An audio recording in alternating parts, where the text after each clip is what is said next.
Hi, I'm Brian Ellis, and welcome to the Creative Formula for the Bass Guitar. Today's program, I'm going to be taking a look at advanced solo skills for the bass guitar. As always, it's great to be coming into your homes today, whether you're watching me on the internet or you're logging on to my website or either one of my YouTube videos or either on cable TV. So as always, as I go into today's lesson and today's program, if you see something that you like and you want to catch it again, please feel free to log on to CityScopePresents.com, the future of bass improvisation. And also, if you want to email me with some ideas or some questions that you have about soloing or different techniques that I was talking about, please feel free to also email me at bassbrother79@AOL.com. All right, well, with all that said and done, today I'm going to be using as a model A minor scale. The A minor scale also I'm going to be using the D minor scale, and also I'm going to be using a little bit of F major to illustrate some of my maneuvers that I use quite often. So with all that said and done, let's see if we can call out a few notes and get warmed up. So I'm going to be starting on my E string, and I'm going to be starting on the A on the 5th fret on my E string. So let's call out a few notes. Let's call out A, B, C, D, E, F, G, then A, then descending A, G, F, E, D, C, B, A. Then I'll make a maneuver and descend. I'll put my pinky A, G, F, open E, D, low C, low B, then A. A, B, C, D, E, F, G, A. Then from this A, which is the 7th fret of the D string, I go A, B, C, D, E, F, G, A. The octave, the 14th fret of the G string. All right, let's keep going. A, G, F, E, D, C, B, A. Then linear. A, G, F, E, D, C, B, open A.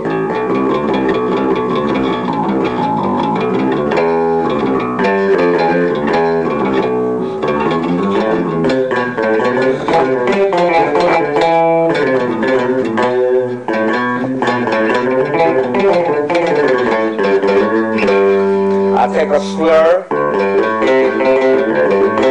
and then I couple it with that minor third, which is a great run that I use a lot, that A to C.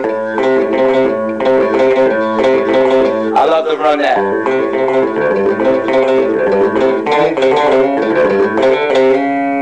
And I make that slur.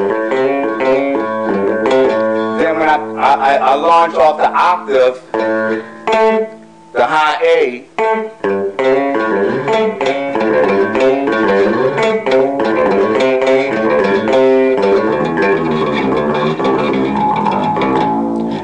I do like a baseball method to get that minor working with me.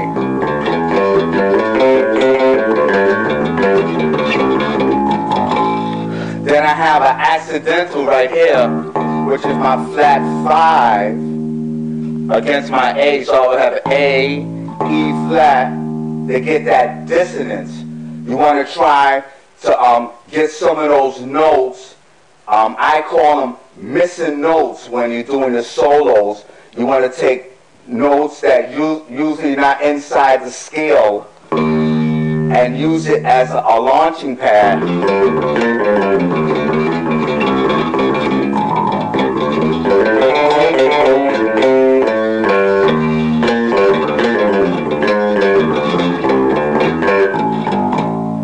I use a lot of notes that's outside the scale. When you studying jazz improv, right? You usually have something called compound chords when you start talking about your 9ths and your 11ths and your 13ths. So they go up the scale, and you add 2 scales into one.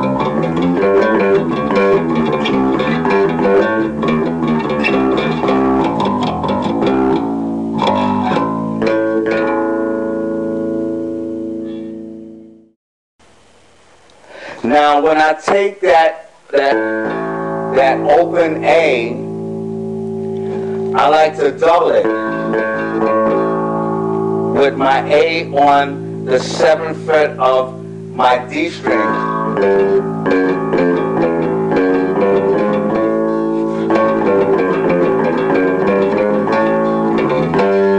And usually when I develop a pattern, I take the pattern and I try to move it.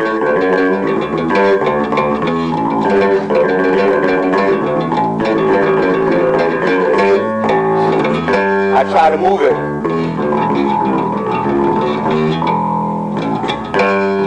So it go across different notes and also different keys or different scale degrees and different keys.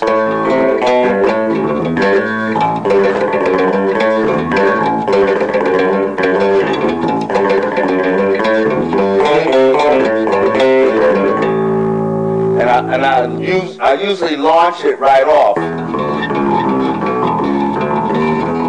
It also sounds very nice also if I launch it in E.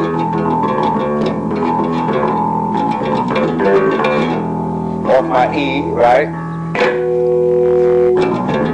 Off my A. Then off my D.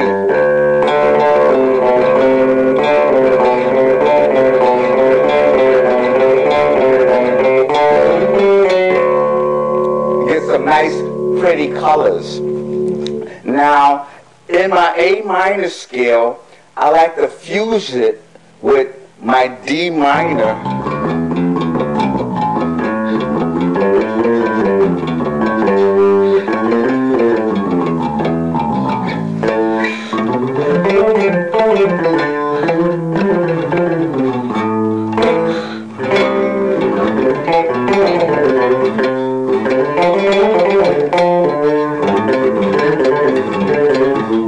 So I'm extracting the blues pattern and also that chord form. And if I add the 5, it'll be 1, the 4, and the 5 in a pattern. Alright, so let's see if we can call out a couple notes while we're right there. We looked at A. Let's look at a little bit of D. I like to use in my D scale when I'm doing advanced solo skills. I usually take my pinky and use it as a launching pad. So instead of going classical method, right? D, E, F, G, A, B flat, C, D, right? I like to use my pinky and take it right across D, E, F, G, A, B flat, then C, D, because it gives me more of an approach to a modal study inside your modes.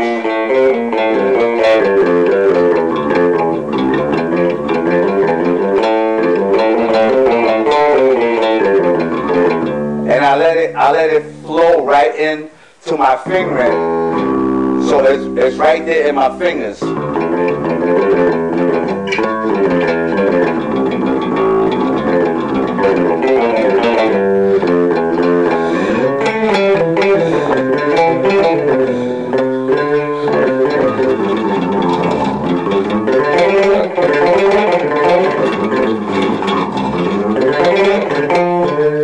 It's right inside your fingers. You want to make sure that your runs are going to fall in line with the rest of your ensemble. You don't want to play outside of the pocket, and you want to have time for your drummer to for the bass to match with your drummer's foot.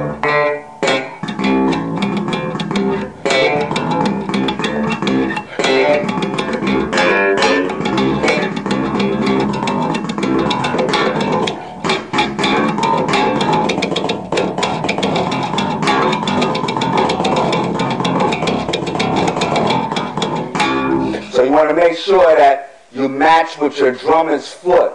So I have D, E, F, G, then A, B flat. See how beautiful that is? C. Now, a pattern that usually get away from a lot of bass players, even myself at one time, was the beauty of a linear fashion, doing a linear modes, like.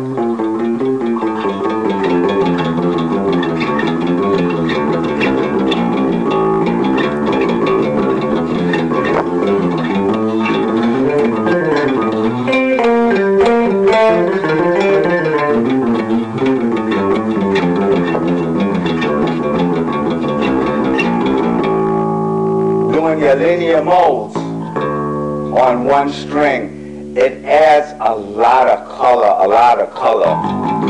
All right, so we had A minor, right, and we had D minor, right. Now in A, something that I use quite often, right, to establish a different type of color, always to keep, excuse me, your audience on the edge of their seats. I usually launch my F major.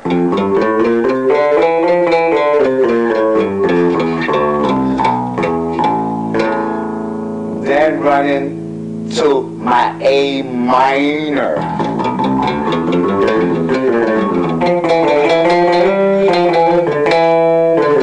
Because you want to tell a story.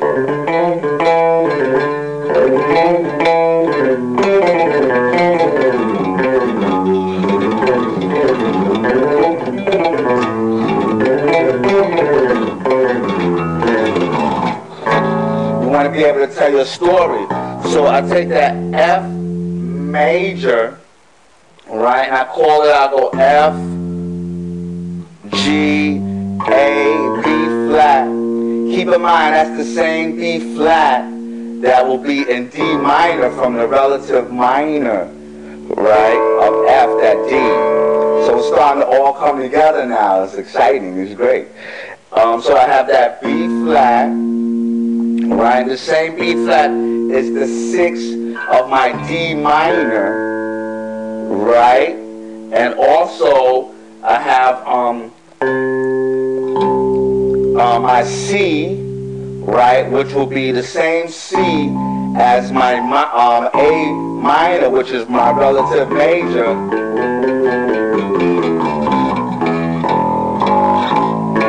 Right, the A minor, D minor, then F major. And I like to use that as a launching pad.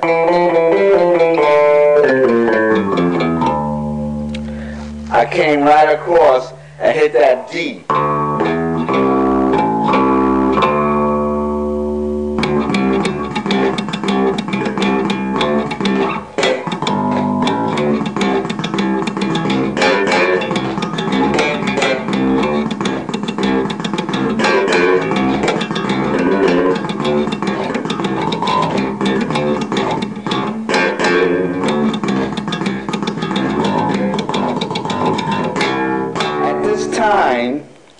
I'm going to look at a few maneuvers and a few methods that I use quite often. One method that I use a lot is a pinch method.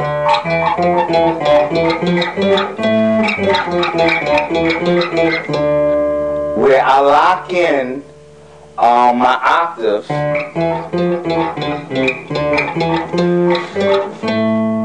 and I usually add it as like an etude, right, to extract different melodies and different colors. In this case, I'm using the D minor scale.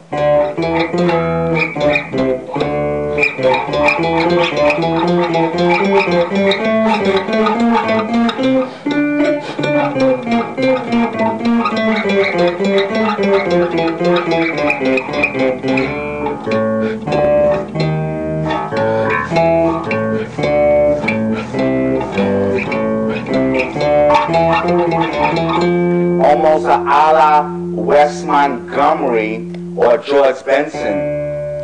You would notice that in my endeavors and in my adventures on the bass, I learned to use a lot of cross-reference and extract from different instruments, especially when I started playing. At that time, there wasn't a lot of bass music. I had to go and learn piano music to get my solos down. At that time, before the bass became actually a solo instrument, everything was just...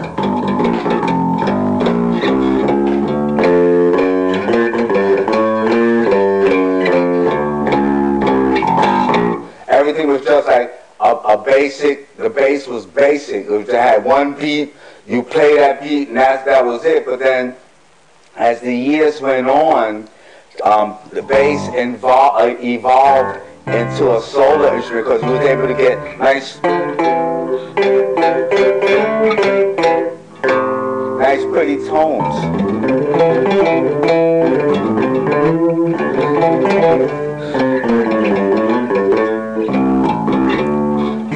Right, so in my endeavors by examining other artists and different musicians like guitar, sax, piano, also bass, also upright bass, and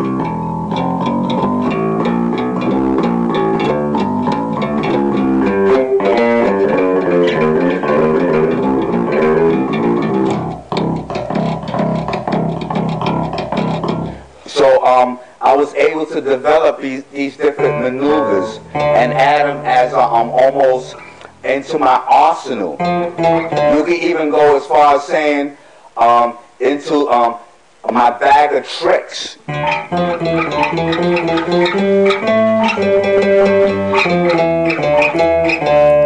And usually, right, I try to establish, right, my advanced solo bass skills so I can go and launch it in different keys.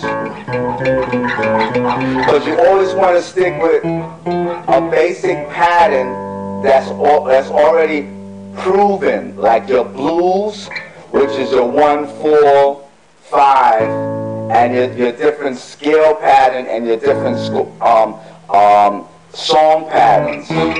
Another maneuver and technique that I use quite often,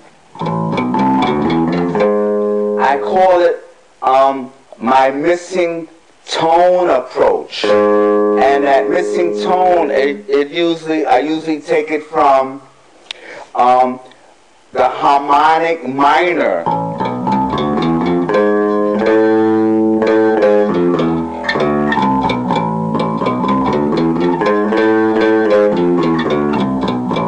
So I call it out. Let's call it A, B, C, D, E, F, G sharp, then A, then descending, A, G sharp, F, E, D,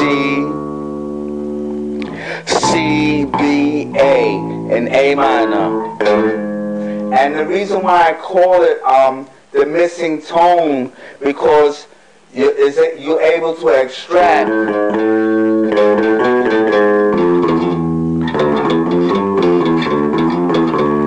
different colors, and also you can launch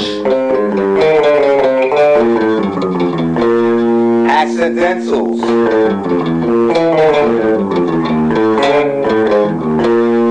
So everything wouldn't just sound modal or scalar.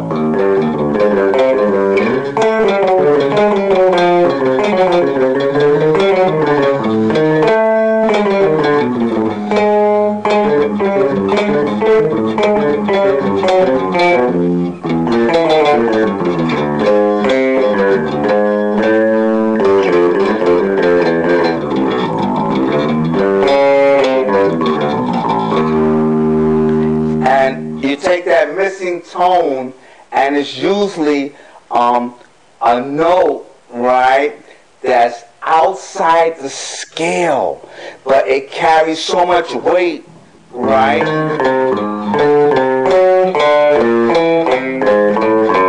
It can help you start to stretch out.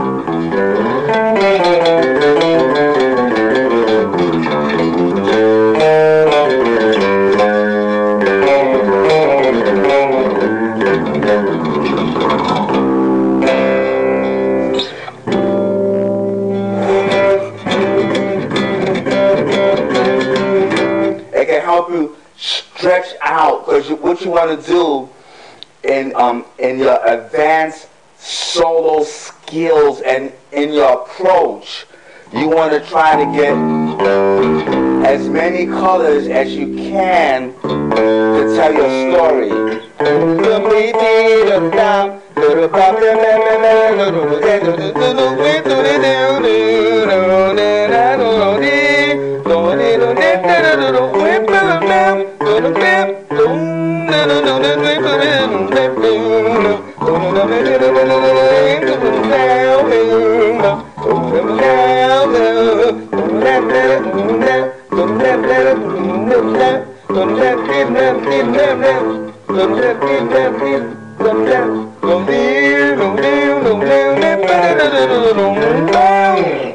So you want to get as many colors as you can, and also be in a structured environment. You just don't want to play things that's haphazard and you don't even really know how the scales run in, because believe me, your audience is going to know if it's from your heart or if you're just playing just stuff off the top of your head, you know, or you just seen somebody do something and you trying to mimic it or trying to copy it. So usually in that minor, I usually try to excel in my my missing tone, and in this case I would use as a model A harmonic minor, the G sharp.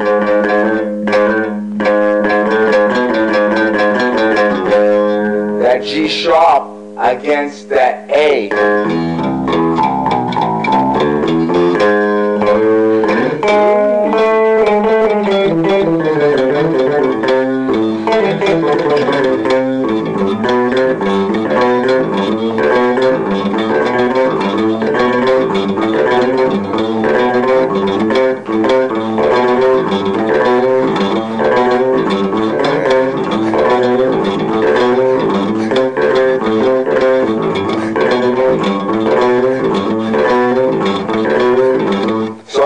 trying to extract different colors, right, inside the scale, and also to stay in a structured environment. That also leads me into something that has been a great rave on my website, ever since I introduced the spider walk.